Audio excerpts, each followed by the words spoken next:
ni baba. Ẹ káàárọ̀ bàbá. Ẹ káàárọ̀ olóòtú Sílídà. Adupe baba are sheshe oyo empire ifato kun morakinho. Baba, today I have some questions about the oracle Ifá, Ikim Ifá. Bom dia, Baba. Eu hoje tenho algumas perguntas sobre o oráculo do Ikim Ifá.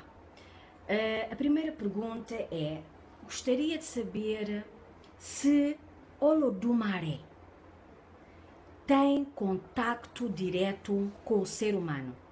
My first question is: does Olodumare has any contact with human being? Bàbá ó ní ìbéèrè àkọ́kọ́ tí à ń fẹ́ bí ni pé ṣé Olódùmarè máa bá èèyàn sọ̀rọ̀ fúnra ara rẹ̀? Olódùmarè bá ẹ̀dá kankan sọ̀rọ̀ o. Bàbá said Olódùmarè doesn't talk with the human being. O Babá está a dizer que o Olodumare não fala diretamente com o ser humano. Então, se Olodumare não fala diretamente com o ser humano, quando se joga o Ikim Ifá ou o Pelé, com quem é que se está a falar? Babá, when you are reading the Ikim Ifá or the Opele, with who are you talking if you are not talking with Eledumare? Wọ́n ní tí ẹ bá ń dá Ifá tàbí tẹ̀ ń lo ọ̀pẹ̀lẹ̀, ta ni ìmọ̀ sọ̀rọ̀ nígbà tó jẹ́ pé ẹ̀yin ò lè bá Elédùmarè sọ̀rọ̀? Ifá ni mò ń sọ̀rọ̀, Ọ̀rúnmìlà. Bàbá said it's Torí pé Ọ̀rúnmìlà. Olódùmarè ti fún ní agbára. It is because Olódùmarè has given power to Ọ̀rúnmìlà. That's why Ọ̀rúnmìlà is talking. So it means that when Baba is reading the oracle, is Orumila Yes. that is talking, because Olodumare gave power to Orumila. But it's only to Orumila that Olodumare gave power or gave to all the Orisha. Wọ́n ní ṣé Ọ̀rúnmìlà nìkan ni Olódùmarè fún ní irú agbára bẹ́ẹ̀ ni àbí àti gbogbo àwọn òrìṣà? Gbogbo àwọn òrìṣà ló fún lágbára. Ó Bàbá- fún Ṣàngó lágbára. Ó fún Ọ̀ṣàlá lágbára. Ó fún Ọ̀ṣun lágbára. Ó fún Bàbá Ṣàngó said lágbára. Gbogbo òòṣà ló fún gave all lágbára. òrìṣà a power. Então, o resumo é que Baba diz que o ser humano não tem contato com Olodumare. Quando Baba está a jogar o Ikim ou o Pelé, quem fala é Orumilá. Ele diz que Olodumare deu poder ao Orumilá para falar com o ser humano. E eu perguntei: então, mas Olodumare deu só poder ao Orumilá ou deu a todos os orixás? E ele diz que Olodumare deu poder a todos os orixás para falarem com o ser humano. So, Baba, it means that if you read Ikim Ifá, Opele, Erindilogun, Obi, all these oracles together, is it who is talking through all these oracles? Wọ́n ní tí ẹ bá ń dá Ifá tàbí wọ́n ń dá ẹ̀ǹdínlógún tàbí wọ́n ń dá obì, gbogbo àwọn tí wọ́n ń ṣe yìí, ta ni ó ń sọ ọ̀rọ̀ nípa rẹ̀? Òrìṣà ni ń sọ̀rọ̀ nípa rẹ̀. Bàbá said it's all òrìṣà talking about it.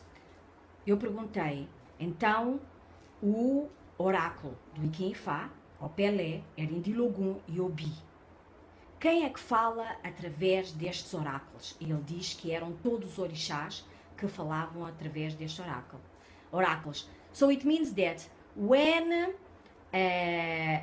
Shango priest is reading Erindilogun, or Oshun priest is reading Erindilogun, is Oshun and Shango who is talking through the oracle. Wọ́n ní tí àwọn oníṣàngó tí wọ́n bá ń dá ẹ̀ǹdínlógún tàbí àwọn ọlọ́sùn pé táwọn oníṣàngó bá ń dá ẹ̀ǹdínlógún, ta ni ń sọ̀rọ̀ ń bẹ́ẹ̀? Irúnmọlẹ̀. De Yomalé, de Orixá. De Então eu fui novamente confirmar, por exemplo, quando existe o jogo do Erindilogun, se for um sacerdote Xangô ou de Oxum que esteja a jogar, quem é que está a falar no jogo? Ele diz que é Xangô ou Oxum, que são os Irumalé. Ifá is not the voice of Eledumare. E eu voltei a perguntar se Ifá era a voz de Olodumare. Ele diz que não, que Olodumare não tem contato direto com o ser humano. Ok, Babá, a last question. Okay. Is Obi and Erindilogun older than Ikinfa? wọ́n ní pé ṣé Obì àti ẹ̀ǹdínlógún ni wọ́n kọ́kọ́ dé kí Ifá Ikin pẹ̀lú Ọ̀pẹ̀lẹ̀ kí ó tó dé. Obì àti ẹ̀ǹdínlógún ńlàgbà. Baba said Òun ló kọ́kọ́ Obì dé. and ẹ̀ǹdínlógún is the first oracle. Eu fiz a pergunta se o Obi e o Erindilogun eram mais antigos que o Ikinfa e o Pelé. E o Babá diz que sim, que o Obi e o Erindilogun eram mais velhos que o Ikinfa. Babá, can you just explain us why? Ọ̀nà tó gbà rí bẹ́ẹ̀ Ifá gangan ló sọ fún wa pé jẹ́ẹ́jẹ́ẹ̀jẹ́ níwà ogbó ó ní ogbó ológun dífá fún Ọbalùfọ̀n tá à ń pè ní Ọbàtálá àti Ọ̀rúnmìlà wọ́n jíjà àgbà. Ọ̀rúnmìlà ló ń ju òrìṣà lọ, òrìṣà ló ń ní àgbà rẹ̀. Wọ́n á bẹ̀rẹ̀ sí jíjà àgbà ń gbà wọ́n sí pé ibi tí wọ́n ń gbé ọ̀tọ̀ọ̀tọ̀ wọ́n kàn pàdé ńjọ́ kan ni. Òrìṣà ní Ọ̀rúnmìlà ọmọ kékeré ní ọ̀. Ọ̀rúnmìlà ní kó sọmọ ìwé ẹ̀ mọ́. Ọ̀rúnmìlà òrìṣà wa ní kíni tó fi ju ọ lọ, ọ wá sí orí rẹ̀ lẹ̀. Gbogbo ẹ̀ wá funfun bíi lékeléke, kò sí dúdú kankan. Gbogbo ẹ̀ sì lẹ̀ mọ́ lórí, kò ṣeé fà báyìí. Gbogbo orí funfun pátá. Òrìṣà ní ṣé n tó fi jẹ́ àgbàlagbà nu, ó ní bẹ́ẹ̀ ni. Òrìṣà wá sí orí tiẹ̀ lẹ̀, ọ wá rí bí àpáta tí ò sí irun kankan mẹ́mọ́. Òrìṣà wá ní irun tí ò sí lórí òun mọ́ nísìnyí ó ló ti lé ní 200 ọdún tí òun ò ti ní irú orin tí wọ́n ní mọ́. Ọ̀rúnmìlà bá dọ̀bálẹ̀ fún òrìṣà pé bóò ni wọ́n wá ṣe ṣe tí wọ́n fi rí ṣe. Òrìṣà ní jẹ́ẹ́jẹ́ẹ̀jẹ́ làwọn ṣe ayé, jẹ́ẹ́jẹ́ẹ̀jẹ́ níwọ̀ ogbó ológun dífá fún Ọ̀rúnmìlà àbùfọ́n Ọbalùfọ̀n nígbà ń lọ jíjà àgbà ló tù fẹ̀. Ọ̀rúnmìlà sì rí i pé àgbà ní òrìṣà, òrìṣà dáyé ku Ọ̀rúnmìlà. In what Baba told us, Baba said when the Ọ̀rúnmìlà and Ọbàtálá has met together and they are fight for elders and Ọ̀rúnmìlà now open the cap and Òrìṣà see the grey hair and Òrìṣà say that Orisha or Orumila? and Òrìṣà is it the grey head and Òrìṣà now telling Ọ̀rúnmìlà that is it what you have and you are now calling yourself as the elder. Now Òrìṣà open his cap and his head is built like rock and that's why the Ọ̀rúnmìlà has not prostrated for Òrìṣà that I already know that you are the elder than me. So when he opened the cap, it's like it's white. It's white. He didn't have any hair. So Baba, for this history, it means that Ọbàtálá is the head and he's the one who brought the Erindilogun Yes, to the and earth. Obi, yes. And Obi. Can Bàbá wọn ní pé nínú ìtẹ̀tẹ̀ sọ fún wa tí ó yé wa ni pé òòṣà ńlá òun ni àgbàlagbà tí ó sì kó ẹ̀ǹdínlógún wáyé. Bẹ́ẹ̀ ni òòṣà làgbà torí òun ló kọ́kọ́ dáyé. Ó ti Bàbá dáyé ó lé ní 200 ọdún kí Bàbá ọ̀nà said tó dé. Òrìṣà is the elder for them and he now carry the ẹ̀ǹdínlógún into the palace. Então, aquilo que o Babá teve a dizer foi que Ọbàtálá é o orixá mais velho, é a cabeça, é o ori de todos os orixás, e que foi ele que trouxe o primeiro oráculo, o Obi e o Erindilogun.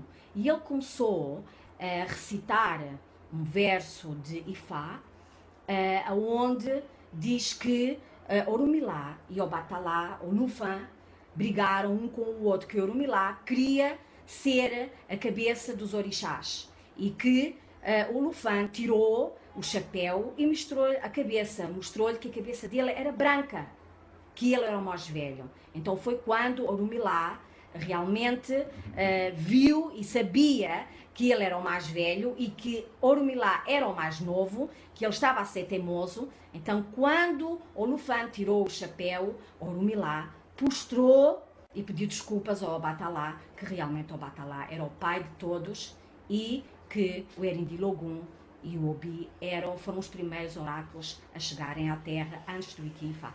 Baba, thank you very much. Thank you. Baba, good afternoon. ẹ káàsán bàbá. Ẹ káàsán o. Baba, could you please introduce yourself? wọ́n ní ṣe lè ṣe àlàyé ara yín fún wa.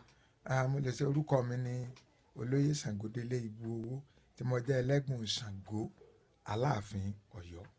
Eu perguntei ao Baba para ele se apresentar e ele disse que ele era, o nome dele que era Chief Xangô Dele Ibuowo e que era o Elegum Xangô do Alafim em Ọ̀yọ́.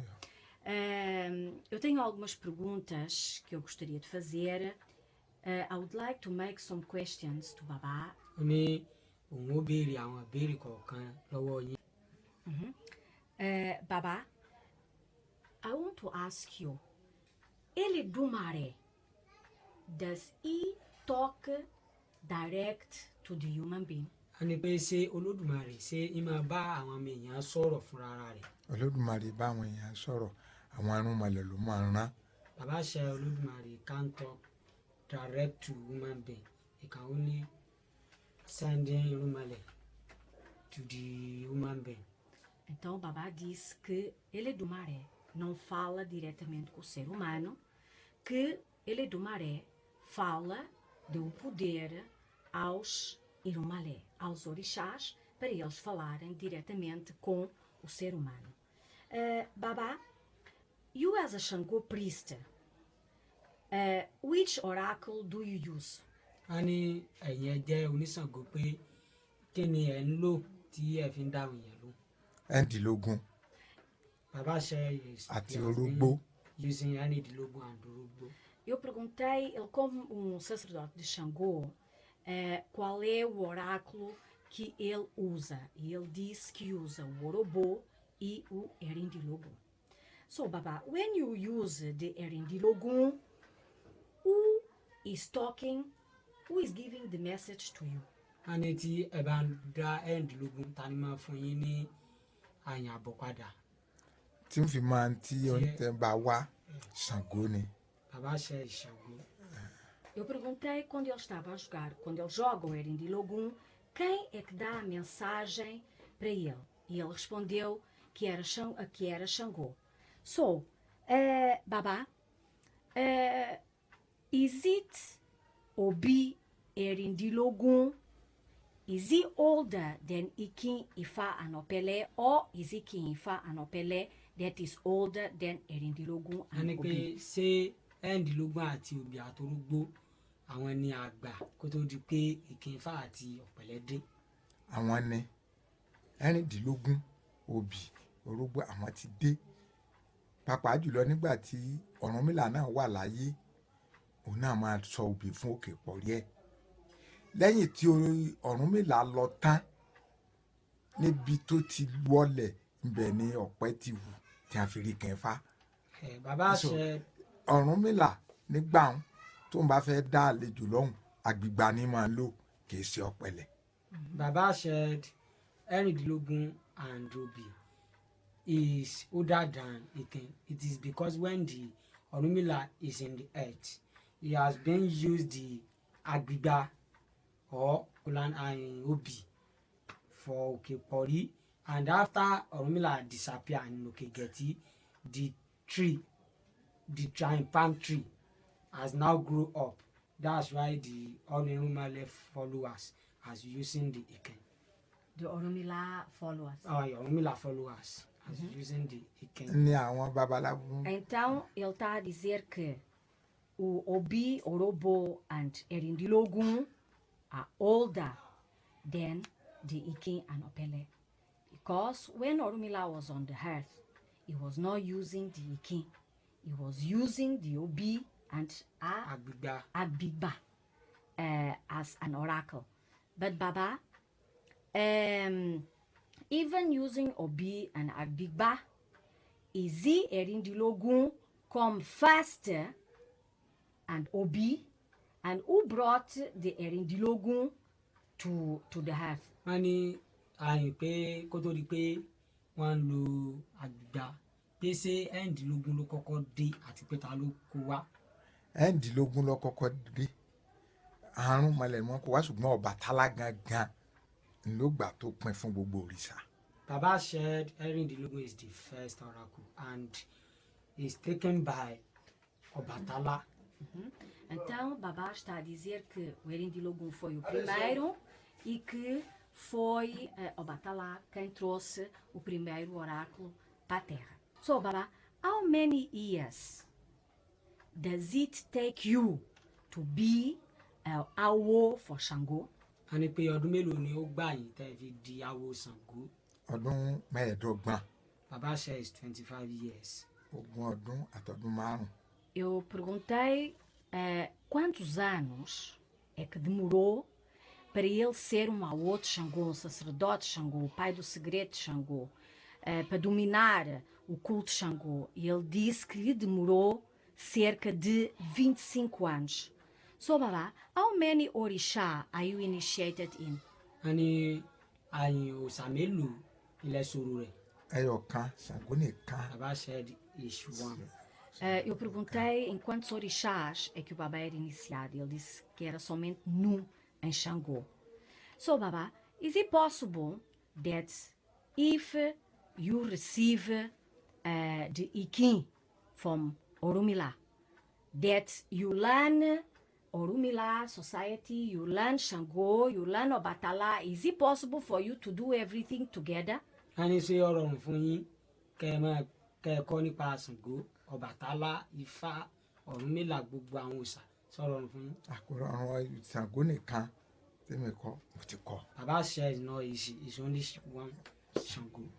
Eu perguntei ao Babá se era possível, pronto, já que ele era de Xangô, podia também aprender Orunmilá, Ọbàtálá, aprender também dos outros todos juntos. Ele disse que não era possível, que ele aprendeu porque são muitos anos de aprendizagem. Babá, thank you very much. Ṣé gan-an.